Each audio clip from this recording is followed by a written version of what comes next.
মোকালামা পরিবেশন করব। মোকালামাটির মূল বিষয় হলো একটি কলেজের মেয়ে ও একটি মাদ্রাসা মেয়ের মধ্যে পার্থক্য। আমি ইসলামের পক্ষে রিহানা পারভিন। আমি ইসলামের পক্ষে স্বপ্নুল পারভিন। তো শুরু করা যাক আমাদের মোকালামা। না, আর দেরি নয়, আমার এবার কলেজে যেতে হবে। আরে স্বপ্নুল যে এত সকালে তুমি, আসসালামু আলাইকুম, এত সকালে তুমি কোথায় যাচ্ছ? হাতে ব্যাগ, চোখে চশমা। ওয়ালাইকুম আসসালাম। আর বলো না রিবানা, আমি এখন সুকান্ত কলেজে যাব। তো স্বপ্নুল, আজ তো রবিবার, তুমি কলেজে গিয়ে কি করবে? আরে রিবানা, আজ রবিবার তো কি হয়েছে, আজ আমার বন্ধু বান্ধবী আসবে, সেখানে খুব মজা হবে। তুমি কি আমার সঙ্গে যাবে? নাউজুবিল্লাহ, নাউজুবিল্লাহ, তুমি মুসলিম ঘরের মেয়ে হয়ে এসব কি বলছো? তুমি জানো না একটা মেয়ে যদি একটা বেগানা পুরুষের সাথে মেলামেশা করে কত বড় গুনাহের কাজ হয় এবং আল্লাহ রাসূল তাদের প্রতি নারাজ হয়। তোমাদের একটাই রোগ, তোমরা বলো নাকি বন্ধু বান্ধবীদের সঙ্গে অটোবসা করলে গুনাহের কাজ হয়। তোমাদের জন্য কিছু করার মতো নেই, এটা কি কোরআন হাদিসে আছে? আর তোমাদেরও একটাই রোগ আছে, তোমাদের শরীয়তে কোনো কথা বললে তোমরা বলো কিনা এটা কি কোরআন হাদিসে আছে। তাহলে শোনো কোরআন কি বলেছে। সূরা নূর 18-30 নম্বর আয়াত, আল্লাহ পাক জানে বলেছেন মুমিনদের বলো তারা যেন নজর সংযত রাখে। অতএব স্বপ্নুর, আমরা যখন রবিবারে কলেজে যাই বন্ধুদের সাথে সময় কাটাতে, তখন আমাদের আখলাক পোশাক এলোমেলো হয়ে যায়। তখন এক শ্রেণীর মানুষ আছে তারা আমাদের দিকে নজর দেয়। তখন অর্থাৎ আল্লাহ তারা আমাদের উপরে গুনাহের, আল্লাহ তারা আমাদের প্রতি নারাজ হয়।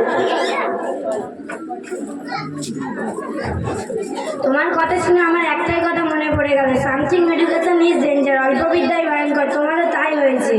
হ্যাঁ, মানতে হবে, কিন্তু এটা তো মানতে হবে যেটা তুমি জানো সেটা আমি জানি না, আর যেটা আমি জানি সেটা তুমি জানো না। তাহলে তুমি কি জানো বলো তো একটু শুনি। হ্যাঁ, আল্লাহ তাআলা আমাদের উপরে 5 ওয়াক্ত নামাজ ফরজ করেছে। নামাজ পড়তে গেলে ওযু করতে হয়, ওযুরও কিছু ফরজ আছে, নামাজেরও কিছু ফরজ আছে।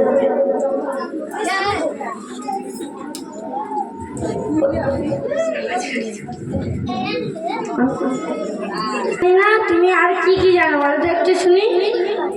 নামাজ পড়তে গেলে ওযুর মাধ্যমে ওযু করতে হয়, ওযুর মাধ্যমে পবিত্রতা হাসিল করতে হয়। ওযুর 4টি ফরজ: 1 মুখমণ্ডল ধৌত করা, 2 হাতের কুনুই সহ ধৌত করা, 3 মাথার 1/4 মোশায়া করা, 4 পায়ের গোড়ালি বা নখুনকার পর্যন্ত ধৌত করা।